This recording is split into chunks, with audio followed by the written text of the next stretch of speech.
Hey, 42 here. The word Halloween is derived from All Hallows Eve. All Hallows Eve is the eve before the Christian feast of All Hallows on November the 1st. Halloween takes place on the 31st of October, mostly in the Western world. More chocolate and sweets are sold on October the 28th than any other day of the year, the most popular of which is Snickers. Halloween is the second highest grossing commercial holiday after Christmas. Americans spend $6 billion on Halloween every year. But why do we celebrate Halloween?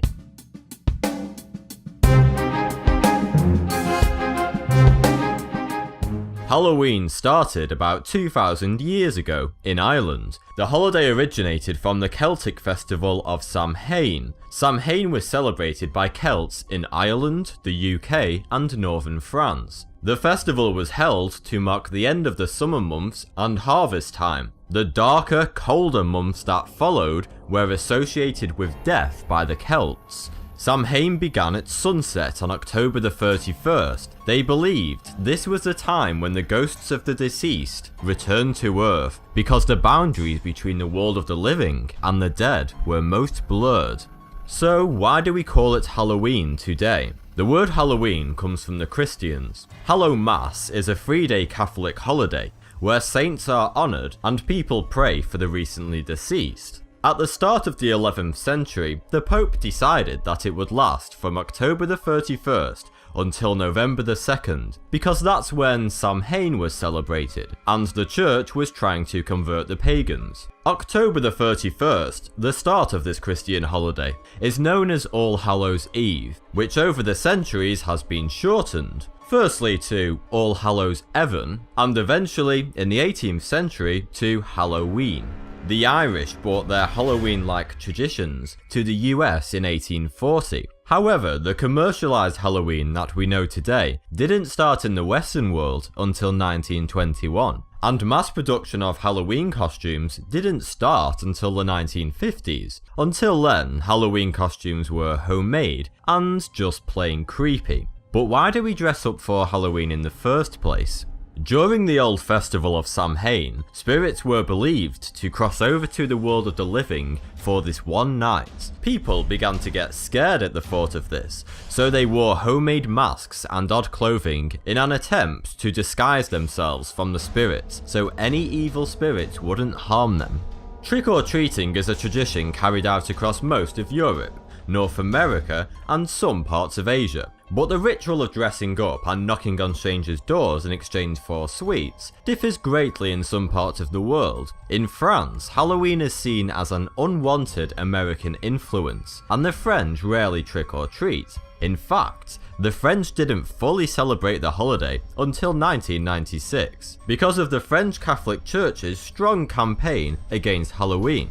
Instead of going house to house asking for sweets, French children go from store to store. In Germany, it is customary to put away all their knives because they don't want the returning spirits to harm themselves. In Sweden, Halloween is known as Allahelgonsdag and is celebrated for 6 continuous days. School children are also given a day off. In Spanish-speaking countries such as Mexico, Spain, and Latin America, Halloween is known as El Día de los Muertos, the Days of the Dead. Families remember their dead relatives by constructing an altar in their homes, consisting of flowers, candy, photographs, water, and samples of the deceased's favourite food and drinks.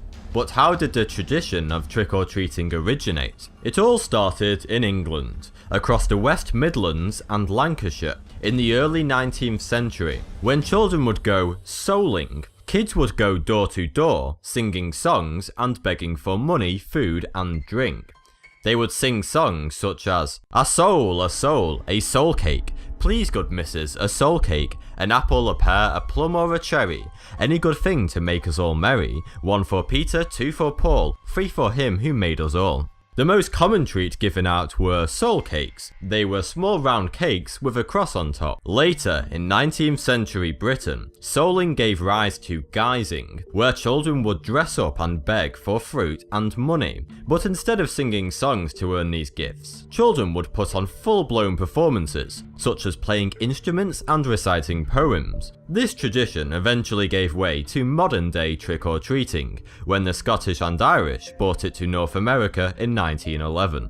But is trick-or-treating really safe? What about all those poisoned candy scares and worried mummies? Well, you can relax. Truth is, you're more likely to be ravaged by zombies than receive tampered treats. There have only ever been 2 documented cases of people dying as a result of eating Halloween goodies. The first was in 1970, when a boy ate a large amount of heroin that his uncle had hidden. The boy's family sprinkled heroin on his Halloween sweets and blamed the sweets instead. The second was when a father poisoned his own son's sweets to get the compensation from a life insurance policy he had just taken out on him. So what's the lesson here? You should probably be more scared of your parents than strangers. And finally, why do we carve pumpkins? In 19th century Great Britain, jack-o'-lanterns were a form of pranksterism. Young boys used to hollow out and carve faces in turnips to frighten people on the streets. Wait a minute, turnips? That's right, before pumpkins, jack-o'-lanterns were created from turnips. And the word jack-o'-lantern? Well, it comes from 17th century Britain, when it literally meant man with a lantern. Thanks for the view, subscribe for more 42.